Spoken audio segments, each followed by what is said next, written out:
2023 has been a year which is absolutely packed with games which could reasonably be argued to take Game of the Year. I really loved Alan Wake 2 as an example, which again took forever in true Remedy fashion to come out and was brilliant. But the answer is obviously Kane Lynch 2 Dog Days, isn't it? Same as it will be this year, last year, the year before that, and so on into the future. It's a video game which basically was so far ahead of its time. It's like, well, video games actually should not just be about shooting people. They should be about shooting people and then having feelings about it. But the feelings most people had about Kane Lynch 2 was, shooting in this is shit. No, you just felt bad about it. And yeah, it is shit. Have you ever killed anyone? It's not good. No one goes, yeah, that was great after.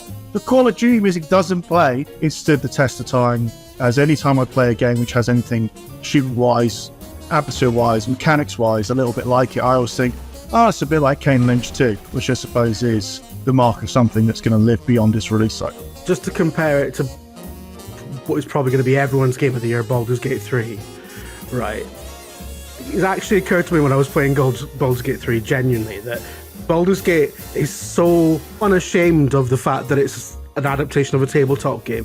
Like, it's got the dice in there, every scene looks like a little diorama, like it feels like it's really embracing what it is. And I feel like Kane Lynch 2 is one of the first games that really did that. It's like, yeah, it looks like shit, and there's a reason it looks like shit, you know?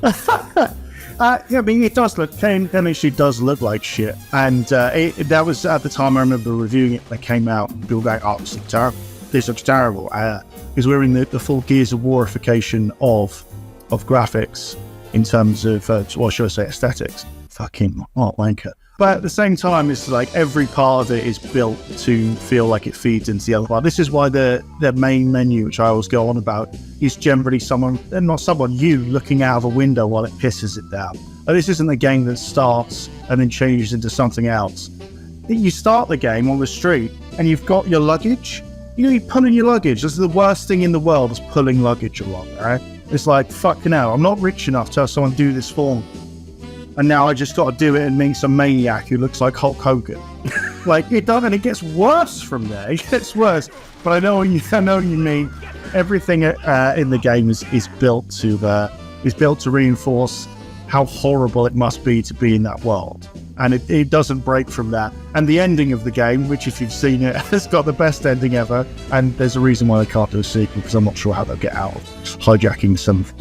Just doesn't seem like cricket these days. What a brave ending to do after 2001 exactly. As well. The publisher's like, right guys, when this one does really well, you're like, we'll see.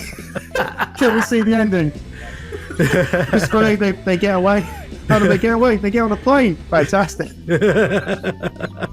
It's like the end of Nuns on the Run, isn't it? It's,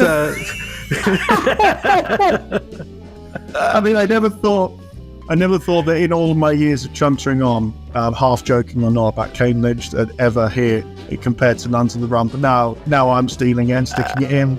Same ending. Baldur's Gate 3's got the same ending as well. I don't know. I haven't actually. Nobody's played Baldur's Gate 3. The fucking thing's 400 hours long. Oh, like, everyone's played a bit of it.